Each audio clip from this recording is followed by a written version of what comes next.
Triangle. The word triangle is derived from a Latin word triangulus. This triangulus is a Latin word which means that three-cornered or three-angled. In this word triangle, tri means three and angle means when two lines or two rays meet at a common point, then the obtained figure or shape is called angle. Look here, these two lines, this line is the initial line, say it is x, and this line, say it is y. These two lines meets at this common point O. Then this is the angle, and this common point O is known as the vertex of this angle, and these two lines are the sides of this angle. An angle is a structure or a shape which will be like this. Suppose this is the starting line x. The angle obtained by rotating the line OY from the initial line OX in the anti-clockwise direction is known as positive angle. The angle obtained by rotating this line, it is Y. Y in the clockwise direction is the negative angle.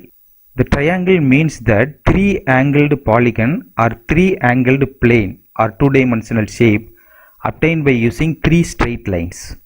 Here the polygon means it is a two-dimensional structure formed by finite number of straight lines. If the number of straight lines are 3, then the polygon is known as triangle. Now let's see some properties of triangles. Consider this triangle. This angle is alpha, say, and take this angle is beta, and this angle is gamma, and the length of this side is A, and the length of this side is B, and the length of the third side, this side, is C. Then let's see some properties of this triangle. A triangle is a polygon which has three sides, three angles and three vertices. The next property is the sum of all the internal three angles is 180 degree. That is alpha plus beta plus gamma. The sum of all the internal three angles will be equal to 180 degree. It is always true in general in any triangle, for any triangle. Another one property is in any triangle, any two of the interior angles are always less than 90 degree. Alpha and beta are less than 90 degree, or beta and gamma are less than 90 degree, or alpha and gamma are less than 90 degree. In any triangle, any of the two internal angles are always less than 90 degree. Suppose in this triangle, the first possibility is true, that is alpha and beta are less than 90 degree. Then what about this third angle gamma? There are three possibilities for gamma, because the sum of all the internal three angles will be 180 degree. Among these three angles, two of the angles alpha and beta are less than 90 degree. Then what about the third angle gamma? So there are three possibilities. The first one is gamma will be less than 90 degree. The second possibility is gamma may be equal to 90 degree, and the third possibility is gamma may be greater than 90 degree. If the first possibility is true, that is the third angle gamma is less than 90 degree, then the triangle is known as the acute angle triangle. Then the triangle is acute. If the second possibility is true, then the triangle is right angle triangle. Right angle means 90 degree. If the third possibility is true, then the triangle is obtuse angle triangle. Therefore, based on angle, we can categorize the triangle into three types. That is acute angle triangle, right angle triangle, and obtuse angle triangle. Here the two angles alpha and beta are less than 90 degree. If the third angle gamma is also less than 90 degree, that is if all the three angles are less than 90 degree, then the triangle is known as acute angle triangle. If any one of the angle of a triangle is equal to 90 degree, then the triangle is known as right angle triangle. If any one of the angle of a triangle is greater than 90 degree, then the triangle is known as obtuse angle triangle. Then another one property is the sum of the length of any two sides is greater than the other side. That is A plus B may be greater than C, the third side C, or B plus C is greater than A, or A plus C is greater than B.